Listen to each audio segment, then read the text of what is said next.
창립 기념 주일에 거룩한 성전에 나와 함께 예배드리는 우리 모두에게 주님이 주시는 평안과 은총이 충만하게 임하시기를 예수님의 이름을 간절히 축원합니다. 요즘 마케팅의 그런 중요한 전략 중에 하나는 이야기를 만드는 일입니다. 다음에 광고가 어떻게 또 전개될까 궁금증을 유발하게 되어지는, 억지로 없는 것을 만드는 것이 아니라 사람들이 딱 보는 순간, 듣는 순간 눈이 가게 되어지고 귀가 가게 되어지고 감동을 받을 만한 그런 뭔가 좀 광고, 또 이 카피 소리가 좀 있어야 된다는 것이죠. 이런 면에서 그렇다면 우리 교회에서는 어떠한 이야기가, 스토리가 만들어지고 있는가? 즉, 복음으로 인해서 교회가 만들어내는 진정한 이야기가 있다면 무엇을 교회는 이야기를 만들어낼 수 있을까? 세상 사람들이 좀 관심을 갖고 감동을 줄 만한 그런 이야기들이 교회 속에서 뭔가 나타나고 있고 이루어지고 있는가? 여러분, 교회가 무엇으로 세상 사람들을 감동시킬 수 있을까요? 그것이 가능할까요? 교회가 정말 세상 사람들에게 뭔가 감동을 줄 만한, 그리고 그들이 바라는 진정한 그러한 합당한 공동체의 모습, 과연 교회가 보여주고 있는가? 수많은 질문 가운데에 무엇보다도 중요한 것이 있다면 그것은 교회가 가지는 진정성이 아닐까라는 겁니다. 교회가 진정성만 있다면 되지 않을까라는 겁니다. 그래, 바로 교회는 저런 거야. 저게 바로 교회의 모습이야. 이런 말인 것입니다. 그럼 그렇지, 대통령답지, 옆 사람 오면서 엄마답지, 맞아, 역시 아빠야, 그렇지, 역시 목사님이야, 역시 장로님이야. 이렇게 되어야 하는 게 자연스러운 거예요. 교회다움이에요. 그냥 교회스러운 거예요. 교회이기 때문에 감동이 되는 거예요. 여러분, 오늘 기원의 말씀에도 마태복음 16장 18절의 말씀을 함께 기원을 했지만, 예수님은 베드로에게 내가 반석의 교회를 세우겠다라고 했어요. 하나님이 왜 이 땅에 교회라고 하는 기관을 두셨을까? 혹여나 여러분들은 꼭 교회가 있어야 되나 세상에? 이런 생각은 안 가져봤습니까? 교회가 있어야 합니까? 그럼 왜 교회가 있어야 합니까? 하나님이 교회를 만드신 이유가 있지 않을까? 오늘 저는 우리 교회 창립 기념주의를 지키며 좀 이런 부분을 깊이 묵상을 해왔고, 그리고 같이 좀 나누고 싶은 것이었어요. 교회가 이 땅 위에 있어야 할, 존재해야 하는 이유가 무엇일까라는 거예요. 미국의 스밋 교회에 제리 그레어라고 하는 목사님이 계신데요, 300명 출석교인이실 때 이 교회 부임을 했는데 열심히 교회 부흥 성장을 대형 교회를 목표로 삼고 목회를 해서 10,000명 출석하는 교회까지 됐어요. 그리고 났는데 하나님이 이 제리 그레어 목사님의 목회의 방향을 하나님이 바꿔버립니다. 그의 목회를 하나님이 스탑을 시켰어요. 그리고 이제는 너의 목회가 이 지금까지의 목회가 아니라 이제 목회의 방향, 목표를 전환하라. 새롭게 바꿔라. 하나님이 제동을 넣어버렸어요. 그래서 이 제리 그레어 목사님이 하나님의 그 말씀을 깨닫고 그가 목회의 방향과 그리고 목표를 바꾸어서 이제 세상과 전혀 동떨어진 교회 안에서만 교회가 아닌 교회 밖 밖으로 이제 사역을 이루어가는, 그래서 그러한 일을 하면서 그 과정에서 얻게 되어진 지혜, 이제는 교회가 교회 안에만의 울타리 담장 안의 교회가 아니라 보내는 교회, 보냄을 받는 성도가 되어야 한다. 그래서 이 10가지 다름질이라는 소제목, 그 중에 소제목 하나가 오늘 말씀의 주제가 된 겁니다. 이 시대 여전히 교회는 세상의 희망이 될 수 있는가? 오늘날 교회들이 교회 안에만 갇혀 있는 믿음의 생활을 하려고 한다는 겁니다. 교회 담장 밖으로 나가려 하지 아니하는, 오직 교회 안에서 그저 만족과 기쁨을 얻으면 된다는, 나 자신은 나가려 하지 아니하고 대신 누군가가 교회 밖에 나가는 것은 다른 네가 하는 거지 나는 아니다라는 이러한 생각을 가지고 신앙생활을 한다는 것이지요. 그러면서 스스로는 고상한 신앙생활을 하는 것처럼 스스로를 생각을 합니다. 하나님, 내 인생을 향한 하나님의 뜻은 무엇일까요? 또 때로는 정말 우리 하늘성교회가 해야 할 일은 무엇인가요? 라는 이런 질문도 주님 앞에 묻고는 합니다. 그런데 질문을 묻고는 하지만도 또 하나님이 주신 응답에 따라서 우리가 결단하고 그리고 선택하고 나아가는 일은 주저하고 나아가지 않는다는 거예요. 이사야 선지자 시대에 하나님은 답답했습니다. 세상을 바라볼 때에 탄식함밖에 없었습니다. 왜? 하나님을 대신하여 누군가가 와서 우상을 숭배하며 하나님을 멀리하는 백성들을 향하여 메시지를 전하고 복음을 전하고 천국 복음을 전해야 되는데 그 누구도 나서려 하지 아니하는 것이었습니다. 그때 하나님, 내가 누구를 보내며 누가 우리를 위하여 갈고 하나님 탄식할 때에 이사야 6장 8절에 이사야 선지자가 이렇게 하나님 앞에 결단하고 고백을 합니다. 시작. 그때에 내가 이르되 내가 여기 있나이다. 나를 보내소서. 옆 사람에서 네가 가. 이러지 않았다는 겁니다. 그저 나는 교회 담장 안에서 편안히 그냥 신앙생활하고 살아가고 싶지 밖에 나가면 고생이다. 우리 그런 말 하잖아요. 벌써 뭐 밖에 나가면 뭔 고생한다고. 개 뭐한데. 싫은 거예요. 힘든 거예요. 오늘 이사야 선지자 이 하나님의 마음을 알고 내가 여기 있사오니 내가 하나님의 뜻을 이루어드리도록 하겠사오니 어디로 가면 되겠습니까? 내가 어떻게 하면 되겠습니까? 나를 써주시옵소서. 선생님이 하루는 학생에게 이렇게 물었어요. 야, 너 꿈이 있냐니까. 아이, 꿈이 있지요. 저는요 재벌 2세가 되는 게 꿈입니다. 그래서 선생님, 야 그러래. 그러면 너 재벌 2세가 되기 위해서 뭘 그렇게 열심히 노력하고 애쓰니? 그러니까 이때 학생의 아이가 선생님에게 대답을 해요. 선생님, 저도요 그게 문제예요. 정말 미쳐버리겠어요. 우리 아빠가 노력을 안 해요. 아직도 안 웃는 사람 이상한가요? 재벌 2세는 아빠만 노력하면 되걸라. 아빠가 재벌 되고 아빠가 성공하면 나는 자동적으로 재벌 뭐가 돼? 근데 문제는 누가 노력을 안 해? 이놈은 아빠가 노력을 안 해네. 자기는 뭘 하려고 하지를 않아요.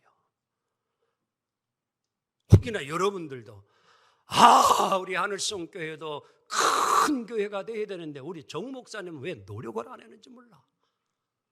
왜 열심을 안 했는지 몰라. 교회가 좀 부흥되고 성장해야지. 나도 그래도 누굴 만나만 가서 나도 하늘성교회 누구라고 자랑할 텐데 우리 목사님은 너무 노력을 안 해. 이런 생각 가지고 있는 분이라면 오늘 학생하고 다를 바가 있을까요? 나는 전혀 노력을 조금도 하지 아니하면서 아빠는 노력해야 된다는 거지. 오늘 우리가 성공을 착각하지 말아야 합니다. 그저 좋은 교회에서 탁월한 설교를 듣기 위해 수많은 사람들이 모이면 그 교회가 성공된 것처럼 그렇게 생각을 하고, 또한 여러분들도 그렇게 생각을 하고 교회를 찾는 이가 있다면 과연 하나님은 그 모습을 기뻐할까요? 우리는 예수님의 사역을 깨달아야 합니다. 예수님의 사역은요, 사람을 모으는 게 목표가 아니었고, 예수님의 사역은 분명히 우리에게 보여주고 가르쳐 주셨는데, 우리 예수님은 흩어지게 하시는 예수님이었어요. 예수님이 베세다 들녘에서 여러분 메시지를 전하고 천국 복음을 전할 때요, 5,000명 정도가 모여요. 어마어마한 겁니다. 그 당시에 5,000명은 대단한 거예요. 그렇게 모으기가 어려운 겁니다. 근데 그렇게 모였어요. 그런데 우리 예수님은 그때도 오병이어의 기적을 일으켰지만 그 군중들에 대해서 기대가 없었어요. 왜? 저들은 기적만 바라보고 나오는 자들이기 때문에 제자로서의 삶은 이루지 않을 것을 주님은 알기 때문에, 그래서 예수님은 사람을 모으는 데 역점을 두지 아니하시고 제자를 양육하는 데에 모든 사역에 중점을 두었다는 것을 기억해야 합니다. 그래서 12제자를 택한 거예요. 그들이 가서 하나님의 나라의 역사를 확장한 겁니다. 어떻게 살아가야 하는 것이 중요함을 주님은 가르친 거예요. 그저 인기가 있어서 사람들 많이 모이게 하는 이런 예수님이 아니라, 오늘 하나님의 백성으로서 어떻게 삶을 살아가는 것이 참되며 진실한가를 가르치는 것이 주님의 사역의 핵심의 중점이었어요. 자신의 왕국을 기울여 하지 않았습니다.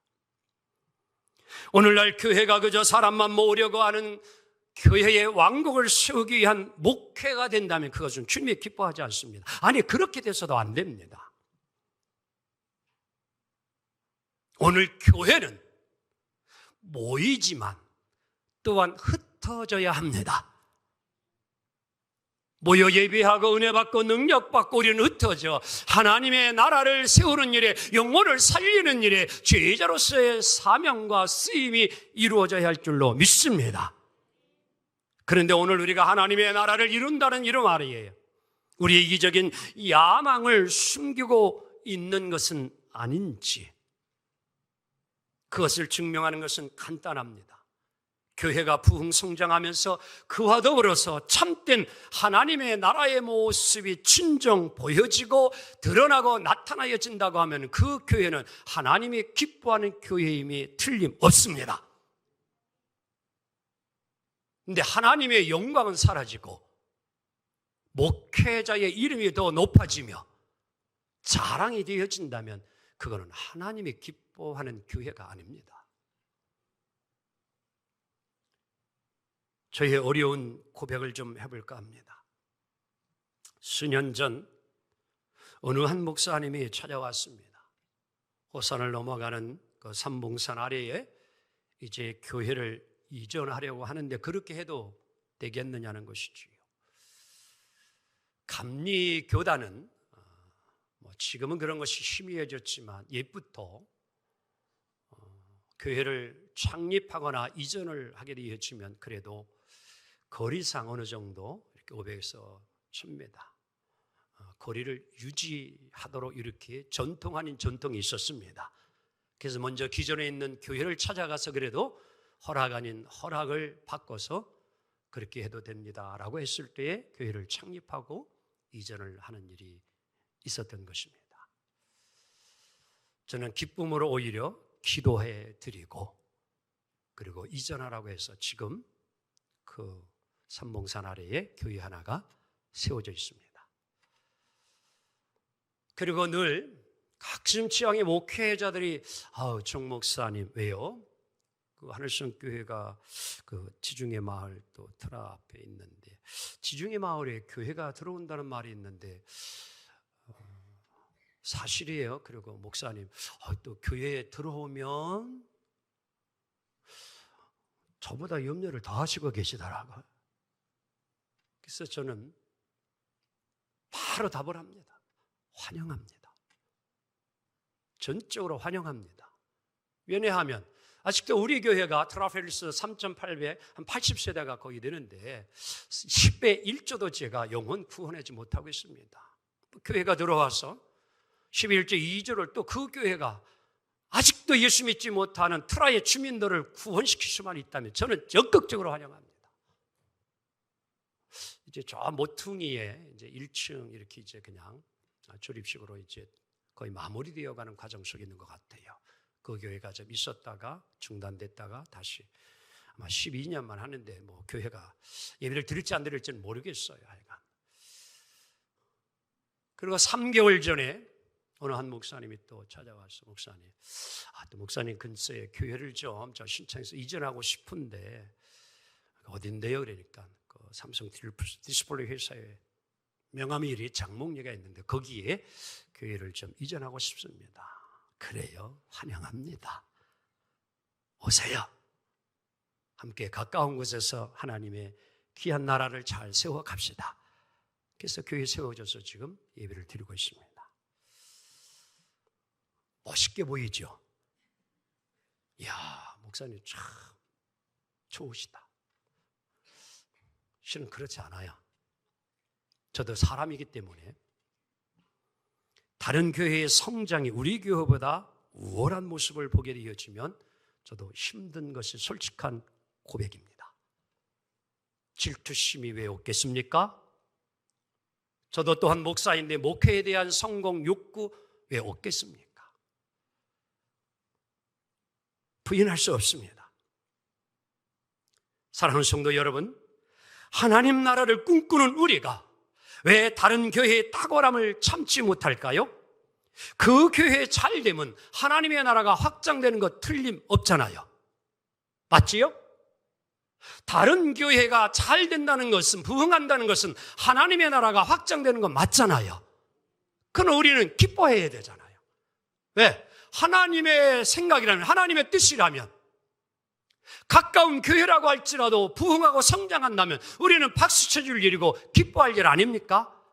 왜? 영혼이 살아나고 하나님이 기뻐한 일이 이루어지는데.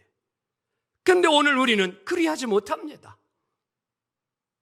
작은 교회 또는 큰 교회라는 프레임 속에 갇혀서 하나님 나라의 관점으로 보기보다는 세속적인 성공을 향해 달려가고 있음을 스스로 인정하는, 배아파하고 질투하는 모습이 내 속에는 있지 아니하느냐는 것입니다.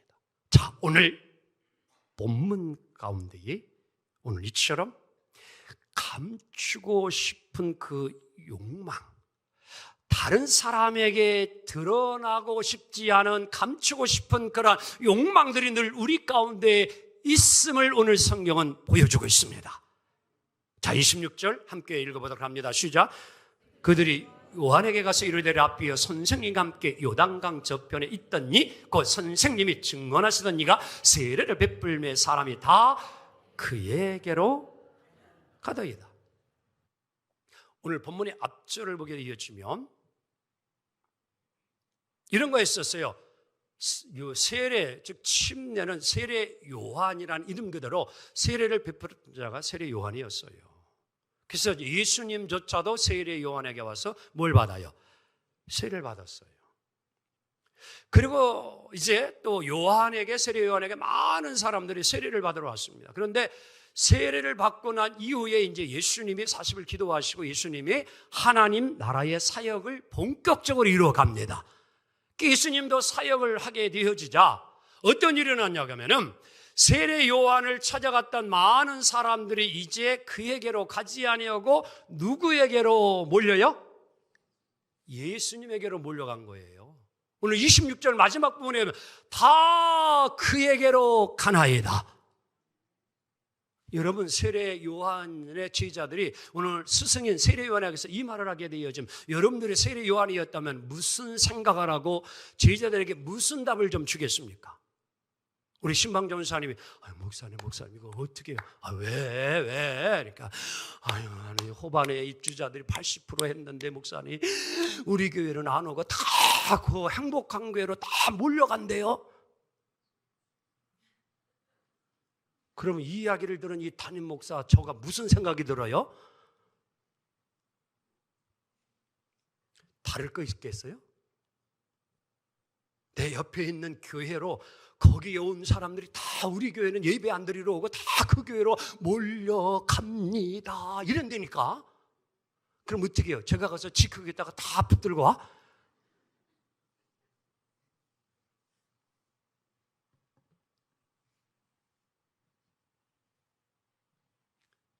오늘 우리 안에 남들에게 보여주고 싶지 않은 그 욕망이 오늘 세례 요한의 제자들을 통하여서 고스란히 드러납니다.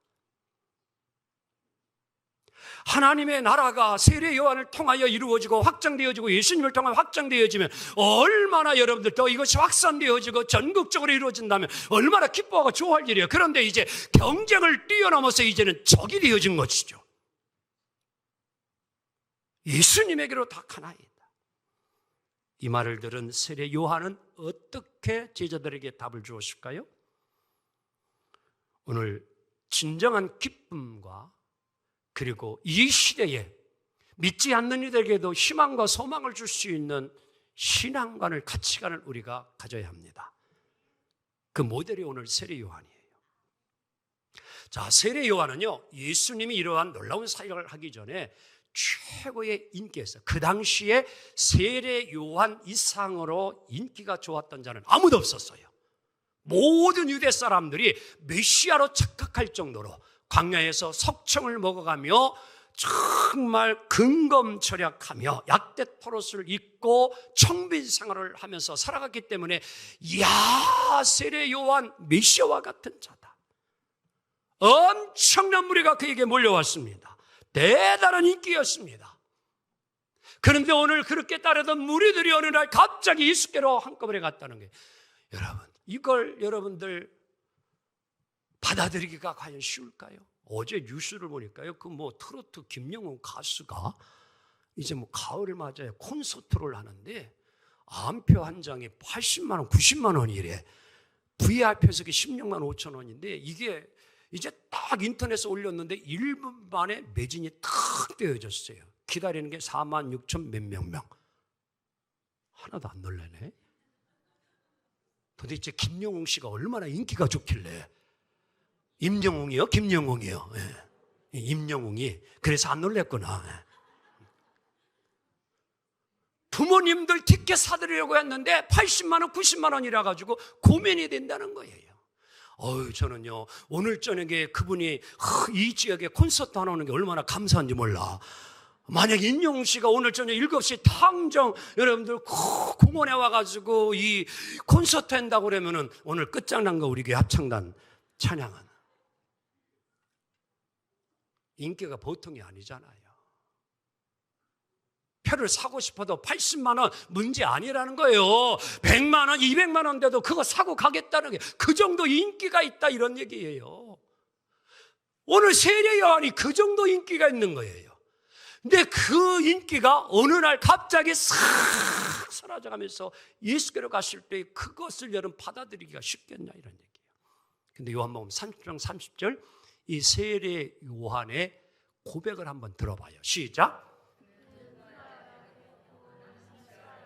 다시 한번 멋진 말 다시 한번 시작.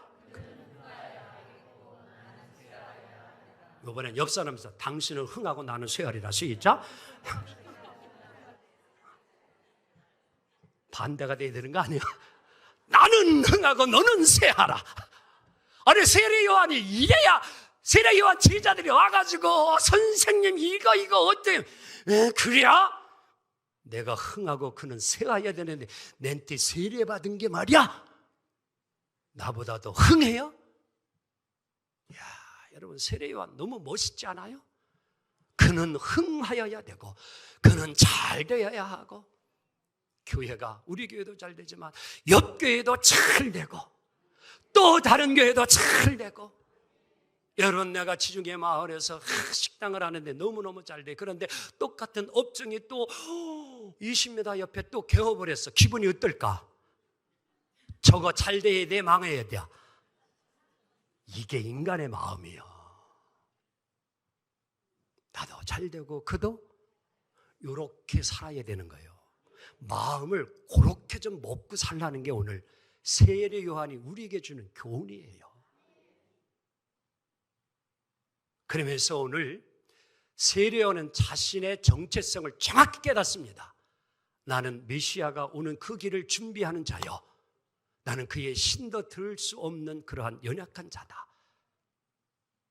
그러면서 너희들도 이것을 깨달아야 된다 하면서 신랑 신부 결혼식에 대한 이야기를 세례 요한이 제자들에게 비유로 교훈해 주고 있어요. 자, 29절 한번 볼까요? 시작. 신부를 취하는 자는 누구나 신랑이나 서서 신랑의 음성을 듣는 친구가 크게 뭐해요? 기뻐하나니 나는 이러한 기쁨으로 뭐하노라? 충만하노라.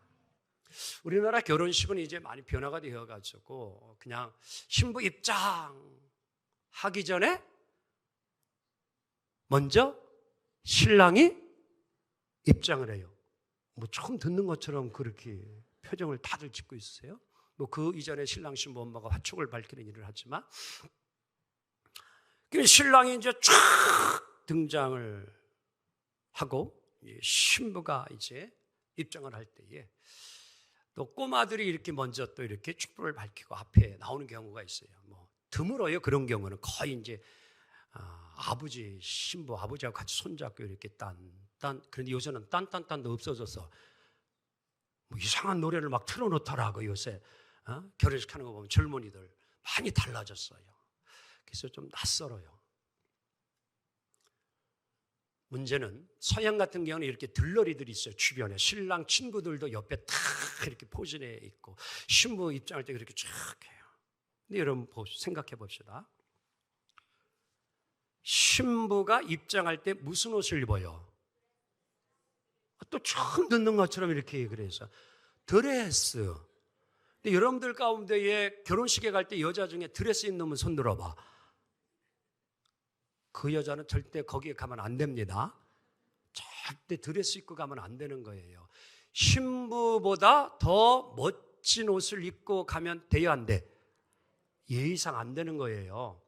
신랑 친구들도 옷을 신랑보다도 더 잘 입고 가서 다른 사람들이 누가 신랑인지 모를 정도로 너무 잘 입고 가면 돼요? 안 돼요? 안 돼요가 강조가 됐어요. 안 되는 거예요. 예의를 알아야 돼요. 근데 신부가 이제 딴따단하고 들어오는데 너무 이뻐요. 그런데 그 옆에 있던 신랑이 너무 감동이 되어가지고 지가 신랑인 줄 알고 데리러 나갔네. 돼요? 안 돼요? 주인공이 바뀌면 안 되는 거예요. 들러리는 들러리가 돼야 돼요. 교회의 영광은 하나님이 받으셔야 돼요. 근데 그 영광을 들러리 하는 사람이 가로채면 안 되는 거예요. 교회가 부흥했다고 성장했다고 그 모든 영광을 담임 목사가 가로채면 안 된다는 이야기를 해주고 있어요. 내가 주님 앞에 재산을 헌납해서 헌금해서 교회가 세워졌다고 해가지고 자기 자신을 드러내라고 자랑하면 안 된다는 거예요. 오직 영광은 하나님 받는 거예요. 내가 가로채지 말라는 거예요. 이게 교회다움이라는 거예요. 오직 주님 영광 받으시라는 거예요.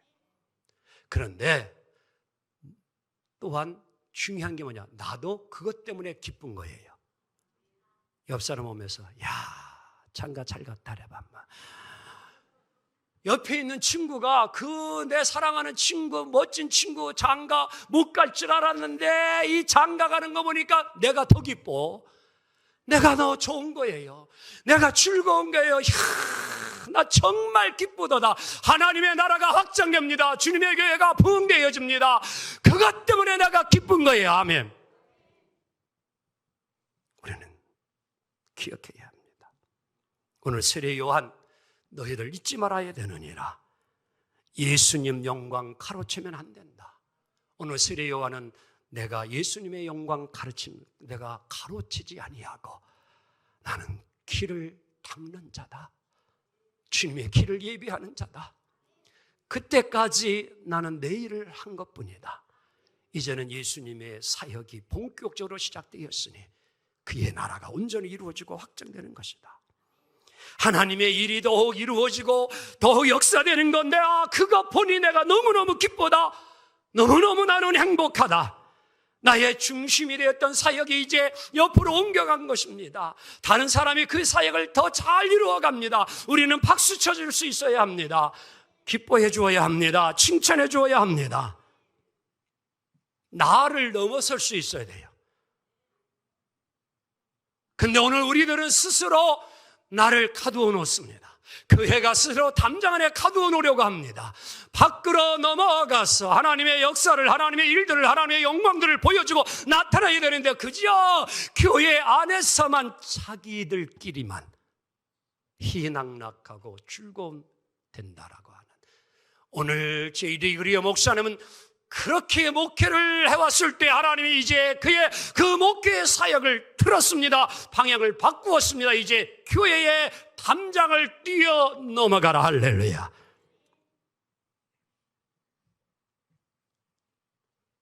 오늘 우리도 함께 좀 고민하며 믿음 생활할 수 있기를 원합니다.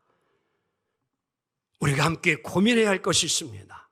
그것은 이제 우리 교회가 부흥할수록, 잘 되어질수록 우리 교회가 가지고 있는 자원, 능력, 여러분들, 우리 사랑하는 성도님들의 여러분의 재능과 그리고 자원과 재주와 은사, 이 모든 것들이 어떻게 하면 이제 교회 안에서만 이루어지는 것이 아니라 우리 교회의 울타리를 담을 넘어 많은 사람들에게 선한 영향력을 주고 기쁨을 주는 교회로 세워져야 되고 만들어져 가야 될 줄로 믿습니다.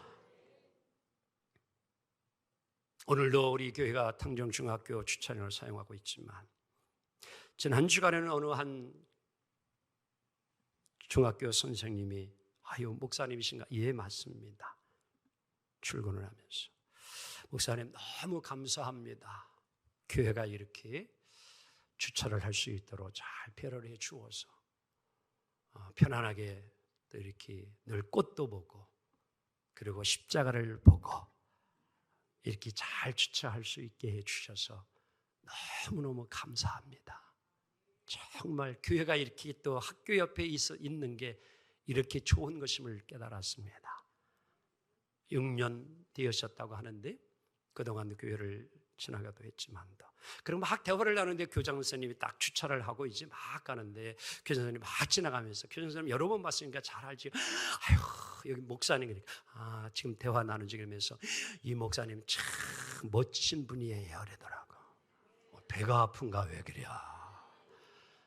대화를 나눠보니까 이 목사님 탁 트이신 분이고요, 개방하고 걱정하고 왔는데, 씨는 참 왔는데 이걸 어떻게 할까, 또 거절하면 어떨까 막 염려하고 왔는데 목사님이 이야기를 하시면서 교회가 울타리를 쳐놓지도 않고, 다른 데는 다 울타리 쳐놔슈. 그런 거 못 느끼고 살지요? 여기 중학교 다 문마다 다 뭐 해놨어?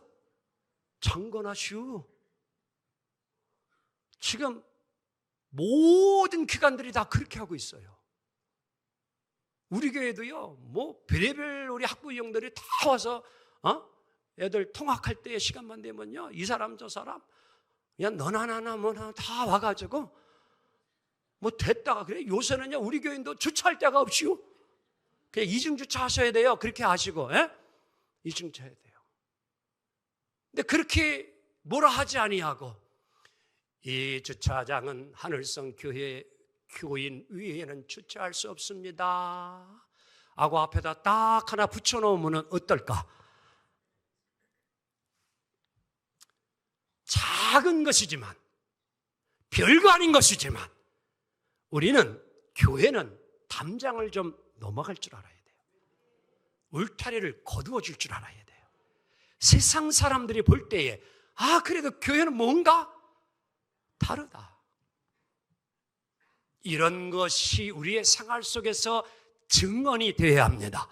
그래서 세례 요한은 세례 요한의 제자들에게 너희들이 이제는 내가 예수님의 증언자가 되었듯이 이제는 너희들이 예수 그리스도가 메시아임을 세상 사람들에게 전도하고 너희들이 알려야 하느니라. 이게 오늘 세례 요한이 제자들에게 준 말씀이었어요. 여러분들이 가정에서, 직장에서, 학교에서, 마을에서 예수님을 알려야 합니다. 그게 담장을 넘어선 그리스도인의 삶임을 믿습니다. 이번 주보에 칼럼에 올렸습니다. 세상에서 가장 긴 여행이라는 제목인데 늘 목사에게 목회하면서 끊임없이 묻는 것이 있다면 교회라는 생각을 끊임없이 할 수밖에 없습니다. 하나님은 왜 많고 많은 교회 중에 우리 교회를, 하늘성 교회를 이곳에 세우셨을까? 그리고 또 이 하늘성 교회의 담임 목사로서 사역한다는 것은 무엇을 하라는 하나님의 의미가 담겨 있을까? 늘 이것을 묻지 않을 수 없습니다. 제 마음속에는 모든 것을 잘하는 교회가 되는 것이 아니라 우리 교회가 해야만 하는 것 하면 됩니다. 할 수 있는 것 하면 되리라 믿습니다. 이 땅에서 우리 교회를 통하여 이루고자 하시는 하나님의 그 뜻을 우리는 이루며 가면 될 줄 믿습니다. 모든 걸 다 잘할 수는 없습니다. 부르심 받은 성도님들과 함께 나의 개인적인 욕심과 열망이 아닌 하나님이 이 교회를 이곳에 세워주신 그 부르심에 나도 또한 그 부르심에 합당하게 쓰임받는 목사가 되면 되리라. 여러분들 또한 하나님께서 하늘성교회 성도로 부름받았다면 그 부르심에 합당한 삶을 함께 이루어가면 되지 않을까요? 요즘 교회 문제는 잘못된 열정으로 인해 어느 순간부터 교회를 부르신 그 존재 이유를 망각하고 우리가 살아가고 있지는 않는가요? 바라옵기는 오늘 우리 살면서 내 교회를 자랑하고 싶어서 목회자들도 만나면 교회가 몇 명입니까? 교인이 몇 명입니까? 또는 교회 부요 사역자는 몇 명이고 결사는 어느 정도 봅니까? 라는 이 질문을 하는 목회자들이 있는데 그것은 좋은 질문은 아니라고 봅니다. 성도 여러분들도 역시 조심하기 원합니다.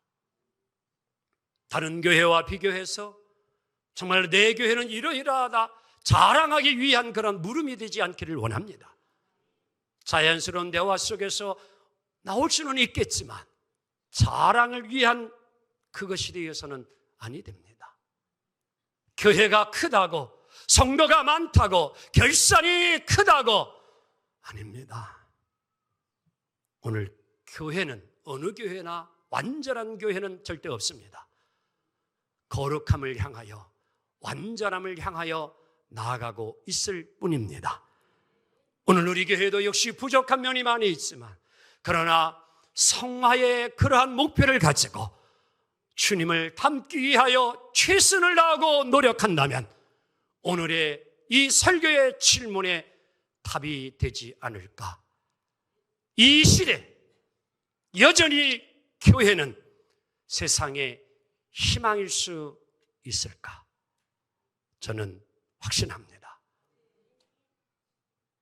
교회가 교회다움을 놓치지 아니하고 살아간다면 또 우리에게 주신 그 존재의 목적을 알고 살아간다면 많은 이들에게 선한 영향을 끼칠 수 있는 아직도 교회는 희망이 있고 소망이 있음을 믿습니다. 기도합니다. 주님 감사합니다.